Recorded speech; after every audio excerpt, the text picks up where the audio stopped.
ಕ್ಲಾಸ್ಗ okay. ದೇವರ ಪರಿಶುದ್ಧ ನಾಮಕ್ಕೆ ಸ್ತೋತ್ರ ಆಗಲಿ. ದೇವರು ನಮಗೆ ಒಂದು ವಿಶೇಷವಾಗಿ ನೇಪಾಳ ಪ್ರಾಂತಕ್ಕೆ ಕಲಿಸೋದಕ್ಕೆ ದೇವರಿಗೆ ಥ್ಯಾಂಕ್ಸ್ ಹೇಳ್ತೀನಿ. ದೇವರು ನನಗೆ ಈ ಸಮಯದಲ್ಲಿ ನನಗೆ ಒಂದು ವಾಕ್ಯ ಕೊಟ್ಟಿದ್ದಾರೆ, ಅದನ್ನು ನಿಮ್ಮ ಮಧ್ಯೆ ನಾನು ಶೇರ್ ಮಾಡೋಕ್ಕೆ ಇಷ್ಟಪಡ್ತೀನಿ. ಕೀರ್ತನೆ 15ನೇ ಅಧ್ಯಾಯದಲ್ಲಿ 1ನೇ ವಾಕ್ಯ 2ನೇ ವಾಕ್ಯ ಏನು ಹೇಳ್ತಿದೆ ಅಂತಂದರೆ, ಯೆಹೋವನೇ ನಿನ್ನ ಗೂಡಾರದಲ್ಲಿ ನಿಲ್ಲುವತಕ್ಕವನು ಎಂಥವನಾಗಿರಬೇಕು ಅಂತ ಹೇಳ್ತಾರೆ. ಹಲ್ಲೆಲೂಯಾ. ಯಾಕಂತಂದರೆ ಆತನ ಗೂಡಾರದಲ್ಲಿ ಇರಬೇಕು ಅಂತಂದರೆ ನಾವು ಹೇಗೆ ಇರಬೇಕು ಅಂತ ಈ ಸ್ಥಳ ನೋಡಿದ್ಮೇಲೆ ನಮಗೆ ಗೊತ್ತಾಗುತ್ತೆ.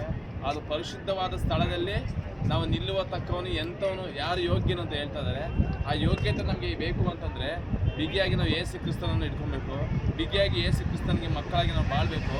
ಆತನ ಜೊತೆ ನಾವು ಐಕ್ಯತೆ ನಮ್ಮ ರಿಲೇಷನ್ಶಿಪ್ ಬೆಳೆಸ್ಕೊಂಡ್ರೆ ದೇವರು ಖಂಡಿತವಾಗೂ ನಡೆಸ್ತಾರೆ.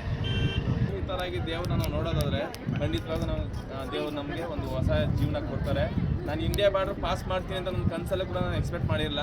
ಆದರೆ ದೇವರು ನನಗೆ ಇಂಡಿಯಾನ ಬಿಟ್ಟು ನಾನು ನೇಪಾಳ ಪ್ರಾಂತದಲ್ಲಿ ನಾನು ಬಂದು ಈ ವಾಕ್ಯ ನಾನು ತಗೊಳಕ್ಕೆ ದೇವರು ನನಗೆ ಅವಕಾಶ ಕೊಟ್ಟಿದ್ದಾರೆ. ಈ ಕೀರ್ತನೆಯಲ್ಲಿ ನನ್ನನ್ನು ಬಲವಾಗಿ ಉಪಯೋಗ ಮಾಡಬೇಕು ಅಂತ ನಾನು ಹೇಳ್ತೀನಿ.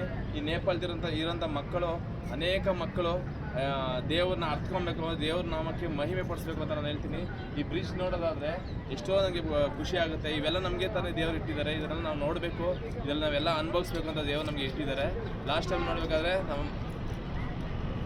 ಮನಾಲಿಗೆಲ್ಲ ಕರ್ಕೊಂಡೋಗಿ ದೇವರು ನಮಗೆ ಒಳ್ಳೊಳ್ಳೆ ಜಾಗವನ್ನು ತೋರಿಸಿ ಎಲ್ಲರೂ ಅಲ್ಲಿರೋ ಜನರನ್ನು ನಮಗೆ ಪರಿಚಯ ಮಾಡಿಕೊಟ್ಟಿದ್ದಾರೆ. ಅಷ್ಟು ಮಾತ್ರವಲ್ಲ, ಈ ನೇಪಾಳ ಗ್ರಾಮಕ್ಕಾಗಿ ನಾನು ಪ್ರಾರ್ಥನೆ ಮಾಡ್ತೀನಿ. ನೀವು ಸಹ ಪ್ರಾರ್ಥನೆ ಮಾಡಿ ಚಿಕ್ಕದಾಗ ಎಲ್ಲರೂ ಕಣ್ಮುಚ್ಕೊಂಡು ನಾವು ಪ್ರಾರ್ಥನೆ ಮಾಡ್ತೀವಿ. ಮಹಾಪರಿಶುದ್ಧವಾದ ದೇವರೇ, ಸರ್ವಶಕ್ತಿ ಯೇಸು ಸ್ವಾಮಿ ಅಪ್ಪ, ಈ ಬ್ರಿಡ್ಜಲ್ಲಿ ಕೆಲವೊಪ್ಪಿಸ್ಕೊಟ್ಟು ಪ್ರಾರ್ಥಿಸ್ಕೊಳ್ತಾನೆ.